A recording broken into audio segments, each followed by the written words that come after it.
Hello everyone and welcome to the clash you've all been waiting for. It's round 9 of the 2022 Tata Steel Chess Masters and it's Magnus Carlsen versus Shakhriyar Mamedyarov. Both of them are currently leading the tournament, or rather they are co-leading the tournament, and if any of them wins the match, if it's not drawn, then that's going to be really huge for the tournament standings.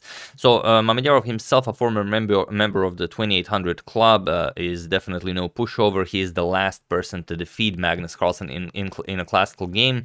He has the black pieces here. Will he be able to defend off Magnus with white? And most of the times when Magnus plays against someone, they play not to lose against him. But Mamedyarov often plays to beat Magnus, and that's why the games are, well, much more interesting, as you'll see in this one. And this one is no exception. It's a brilliant game. Well, let's dive straight into it. Magnus, with the white pieces, opens with d4, as he does in every game. Knight to f6, we have knight to f3, and now d5. We have c4, e6, going for the queen's gambit declined, and Magnus yet again goes for the Catalan. He plays g3. We have d captures on c4. This is nowadays the popular reply. Bishop to g2 and bishop to b4 with check. We have bishop to d2 blocking, and now Mamedyarov defends it with a5. And it seems like you could mess up the black's pawns a little bit if you capture here, but this is actually perfectly fine for black. So white never does this. Here Magnus just castles. Although instead of castling, you could play queen to c1. It's also a super popular move, and it's a very important one to know if you play the Catalan. So I will show the idea. Bishop captures on d2, knight captures on d2, now going after the c4 pawn, and once black defends this, it's fine. You don't have any good discoveries here, so it's fine for black to play d5. We're gonna challenge the c4 pawn here, and after captures, we're gonna capture with knight captures on b3, and now black has to make a choice. Black really wants to play bishop to b7, but if he plays bishop to b7, then he allows queen to g5 with this double threat of queen captures on g7 and queen captures on b5, and then, for example, castles, queen captures on b5 is very nice for white. And if he doesn't play bishop to b7, if he just castles, then we play knight to c5, and then we no longer allow bishop to b7. So white has just a lot of compensation here with only white slide square bishop controlling this beautiful diagonal, and this knight is wonderfully placed on c5 with no b pawn or d pawn available to kick it away from there. So that's kind of the idea, just in case you guys were wondering. But here Magnus says, of course I know Mamedyarov knows this, we're not gonna play for tricks, let's just nicely castle here. Mamedyarov also castles, and now usually bishop to g5 and queen to c2 are the moves that are played here, but Magnus goes for the very rare e3 move. He closes his bishop here, and now it's Mamedyarov to move. Mamedyarov plays rook to a6, brings the rook into the game, also very useful to get it away from this diagonal. And now again, there is a game where a4 was played, where you kind of play this to prevent b5, but Magnus plays queen to c2. He develops the queen, puts pressure on the c4 pawn, and now invites black to play b5 so he can undermine it later on with a4. And it is now, as of move 9, that we have a completely new game. So let's see, b5 by Mamedyarov, now it's perfectly fine, the rook left the a8 square, a4 challenging the b5 pawn, and now c6 by Mamedyarov. We have knight to c3, putting more pressure on the b5 pawn, and here rook to b6. Now defending the pawn here, but also this is very, very dangerous, because if the position opens up, then look at the bishop and the rook here going after that a5 pawn, and the rook aligned with the queen on this diagonal could be very unpleasant. But interestingly, this is exactly what Mamedyarov is counting on. So here, Carlsen strikes in the center with e4. He wants to play e5, kick away the knight from the f6 square, and then he might have some very nice attacking chances. Bishop back to e7. A very suspicious retreat here by Mamedyarov that allows, well, or maybe it's not. Maybe he just wanted Magnus to go after the exchange. So here, Mamedyarov played bishop to e7. We have e5 challenging the knight, knight to d5, and now as this opened up, like we've discussed, now just a captures on b5. So here we have c captures on b5. Again, knight to b4 is the sound approach here. You attack the queen, and only once the queen moves, you play c captures on b5. But Mamedyarov wants to beat Magnus with the black pieces. He plays c captures on b5, and he sacrifices the exchange. So Magnus accepts it, knight captures on d5, e captures on d5, and now bishop captures on a5. Now, of course, the rook cannot move, the queen is on d8, so knight to c6 attacking the bishop, bishop captures, and queen captures.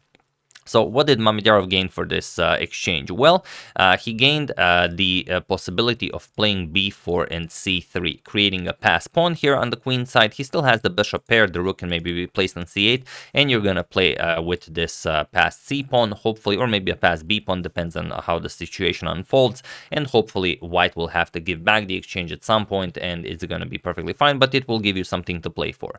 So here, Magnus plays rook to a8, a very nice rook lift. Of course, if the bishop moves, we're going to trade off a pair of rooks, and then we're going to see what happens there. Mamedyarov plays h6 here, takes away the g5 square from the white knight, and now Magnus plays rook f to a1. There was a lot of discussion here that there's a really disgusting engine line that we are going to discuss, as we usually do on this channel, that starts with rook captures on c8, but it kind of seems that what Magnus played was even nicer in the long run. But here, the idea behind rook captures on c8 is rook captures on c8, and now queen f5, attacking the undefended rook on c8, and preparing this e6 push. So rook back to f8, we're going to play e6, now attacking the f7 square, and also just the d5 pawn, but now knight to b4, defending this d5 pawn and threatening queen captures on e6. So e captures on f7 with check, rook captures, now queen g4, and now, for example, bishop to f6. We put pressure on this pawn here. Also, we do not want to allow knight to e5, and here rook to e1. So what can black play? Well, let's say queen to d8, and now we play knight to e5, and the idea behind all of it is captures, captures, and now white has a passed e-pawn that's going to be extremely strong. So that's kind of the idea behind giving back the exchange, but Magnus plays rook f to a1, he keeps the exchange, and he now allows Mamedyarov to figure out a game plan, and the best for Mamedyarov would be to simply go what he was trying to achieve this whole time, b4, and then we try and create a pass pawn, and well, it's not as simple as that, but that is the best approach here. However, he played bishop to e6 here, and now, as of this moment, it's move 19. Magnus plays every move according not just to a computer, but according to a supercomputer, as we do have access to CAISSA analyzing everything. So here he starts with queen to d1. And queen to d1, just, you know, so you can soak that in, is not an easy move to spot. But once you know why it's played, then it becomes obvious. So the idea behind a queen to d1 is, let's say black plays bishop to g4. We want to have the queen to be able to come to a1. Now, for example, h3, bishop to h5, we're going to play rook captures on f8, bishop captures, and now this very nice rook to a8 idea, pinning the bishop, and once queen b7 is played, now we want to move the queen to a1, and we keep the a file for our rook with an incredible pressure across the entire board. So that's the idea, but you don't have to play this. You could play pretty much anything with black, but nothing will be as good. So here Mamedyarov played b4, kind of the move that he should have played a move earlier, but this is so hard to imagine. Even you know, grandmasters in the live coverage said that they don't really believe that the position is so much better for white, but obviously Magnus agrees with the supercomputer. The situation on the clock, if you guys are wondering, 55 minutes for Magnus, 45 minutes for Mamedyarov after this b4 move was played, but now Magnus is completely winning, so feel free to pause the video and try to find this incredible continuation while I give you a couple of seconds.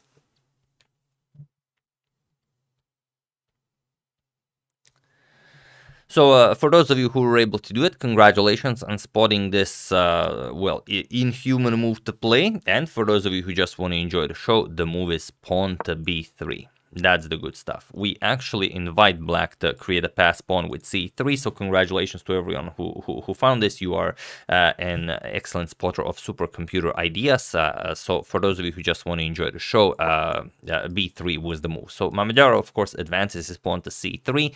He says, thank you for this pass pawn, and it seems like black has all the compensation in the world, but now rook 8 to a6. Again, the only winning continuation for Magnus, and it really you will now see what happens with the position. So here we have queen back to c7. You have to play something. Queen to c7, queen to b7. We have to keep an eye on our knight here. And then now comes knight to e1. Another only move for Magnus that Magnus very nicely spots. The knight now has to come to c2 to e3, and from e3 you will have excellent pressure on d5. Also, you will have support for f4, f5. The knight is just a monster here. And the idea is that also it's just unstoppable. For example, black could try bishop to g5 with the idea of bishop to d2, but it doesn't matter. For example, h3, bishop to d2, we're going to move the knight back, attack the bishop, and once the bishop moves, we're just going to chase it away. After the bishop goes back, now we just repeat knight e1, knight to c2, knight to e3, and we continue playing. And black does not have a single move to play. The knight hasn't got anywhere to go. The bishop is a pawn, basically. The dark square bishop nowhere to go. The queen, the rook, everything is completely tied down. There is nothing to play here, really.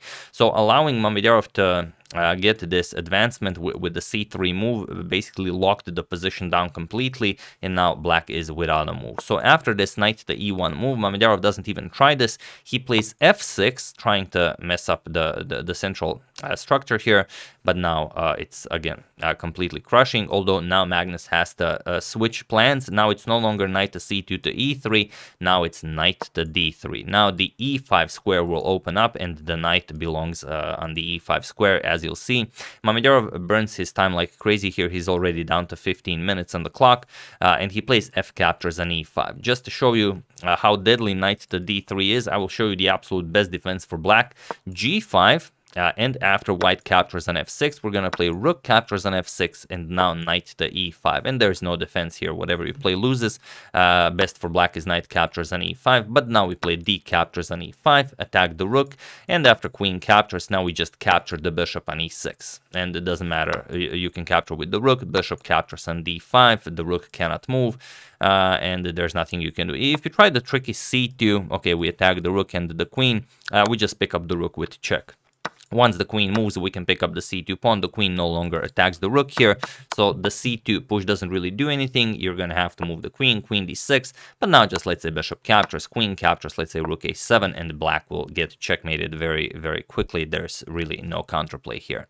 So instead, after knight to d3, Mamedyarov picks up the e5 pawn right away, but now knight captures on e5. And again, what do you play here? The knight is hanging. If you move the knight, the bishop is hanging. If you try knight to d8, it doesn't really work. We still just capture on e6. And after knight captures, bishop captures on d5, what do you play here? Queen to d6, you're going to guard the knight. Now comes bishop c4 with rook to a6 coming. There's no defending this position. Also knight to g6 and some variations.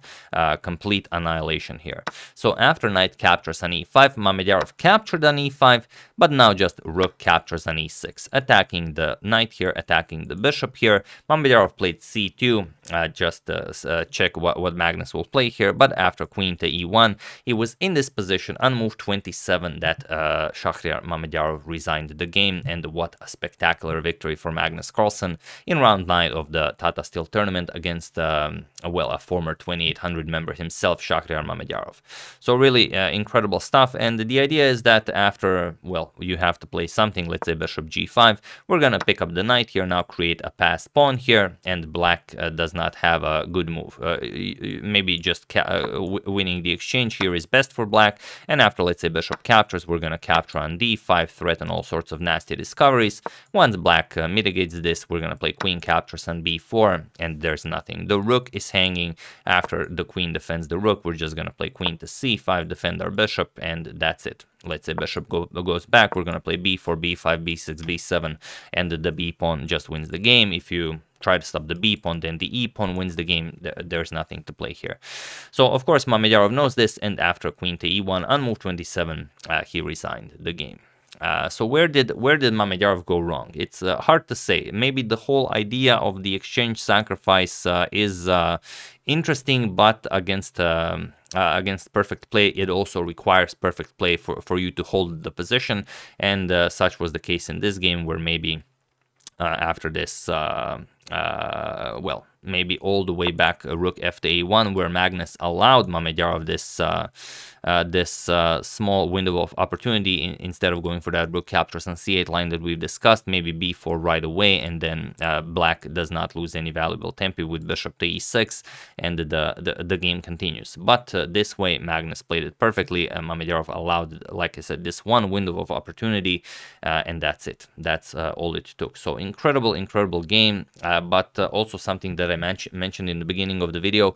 Mamedyarov does not play for equality against Magnus like most players. He always plays daring lines. He wants to beat Magnus, doesn't matter if it's with white or black, and that's the kind of chess that we enjoy watching. And then also Magnus will get a chance, and if he finds the absolute best line, then he wins. If he doesn't, then it's a draw, or he loses, like we mentioned that Mamedyarov is the last person to beat Magnus in classical time format. So yeah, that's the game. Hope you guys enjoyed it. Really a wild one. I would like to thank David Kimura, Thomas Earl, Trevor Furtado Souza, Guyan Kwok Khan, and William Rose for your contribution to my channel. Thank you a lot. I really appreciate it. As usual, you can check 2 of my previous videos here. Thank you all for watching, and I will see you soon, continuing the coverage of this amazing tournament until it ends. So thank you all. I will see you soon, and have an excellent rest of your day.